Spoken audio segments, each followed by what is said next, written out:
The people of this city have spirit, I'll give them that. They've not lost the will to fight.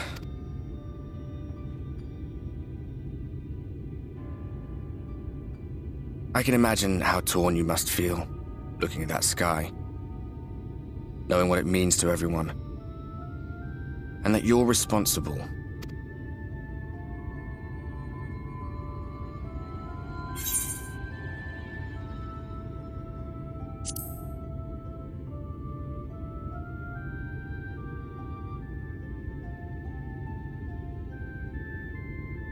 If you're thinking of coming clean, don't. It might make you feel better, but it would make things 100 times worse for them. They're better off not knowing.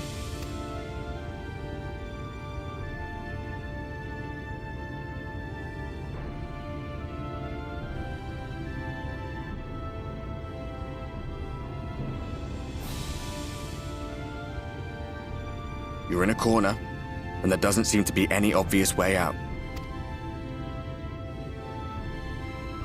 But that doesn't mean it's over. However hopeless it seems, you haven't lost yet.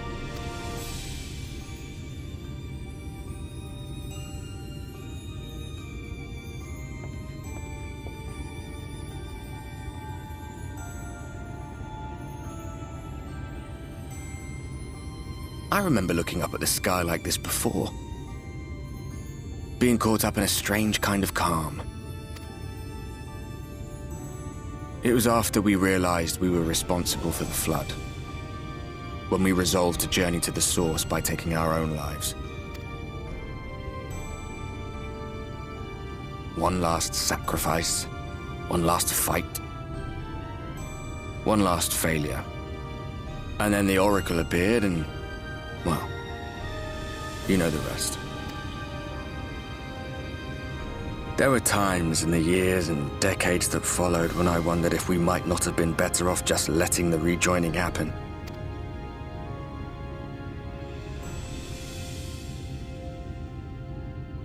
That we'd made one last mistake. But seeing that giant Talos stir to life cured me of any doubts I still had. Always we took the burden of fighting upon ourselves. That's what heroes do, isn't it? So we never had the chance to see anything like that. Our people coming together as one.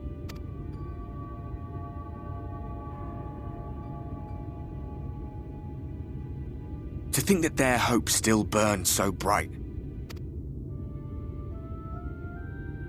That they were still so eager to live, they would lift up their fellows, one on top of the other, till they reached the sky.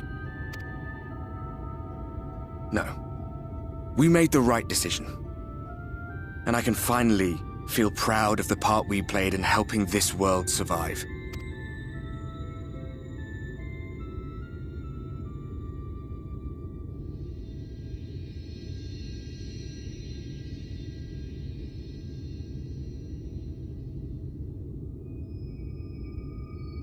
Well, come on then.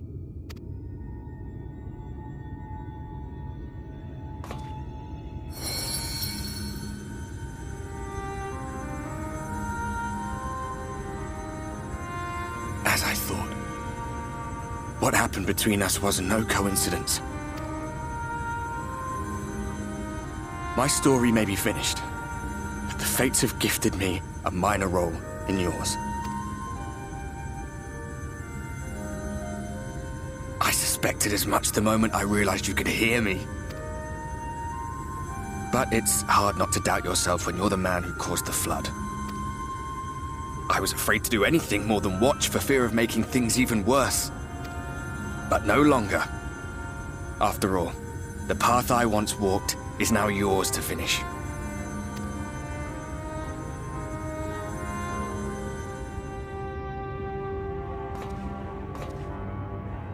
For what it's worth, I cast my lot with yours.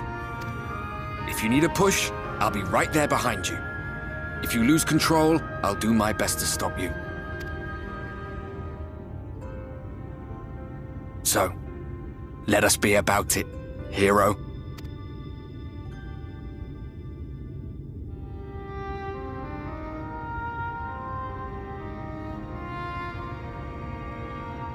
was worried you were up here all alone, brooding and fretting and wallowing in your woes. But look at you, grinning at nothing like a pollen-drunk pixie.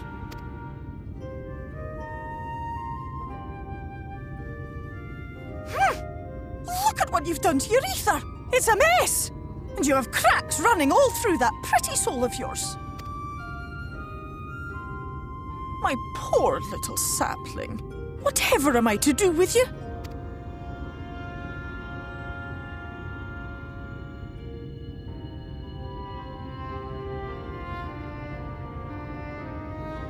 Shall I yield up my throne? You could claim it, cut ties with the mortal world, hide away in the castle.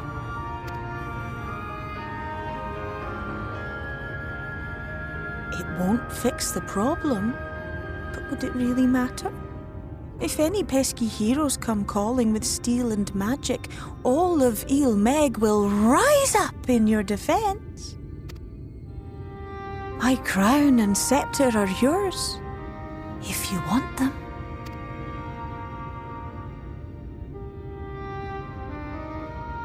What? Don't give me that look. Of course I knew before I asked that you'd never ever heed such a wicked suggestion. And besides, what would become of my precious and ephemeral flower?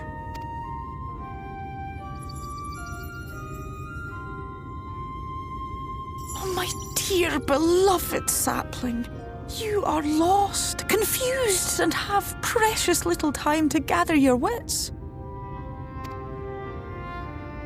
Your kind is always so preoccupied with what lies ahead, and so we muddle your vision with fog and glamour. But such trickery is easy to see through. Stand very, very still. Think not of where you need to go, but where you are right now at this moment, at this time, in this place.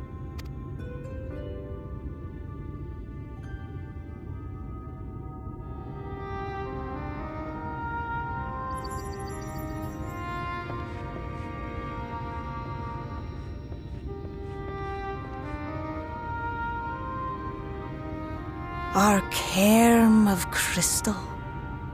From shadowed hood he watched you go, his ruby eyes with warmth aglow. See yourself as he saw you, and that shall be the clearest clue.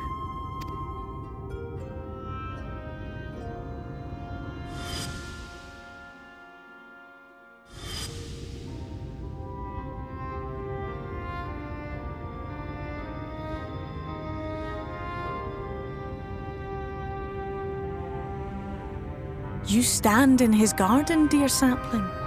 Ask his flowers what they know, and you will surely find an answer. But what will you do with it, I wonder? I'll be watching and waiting. Waiting and watching.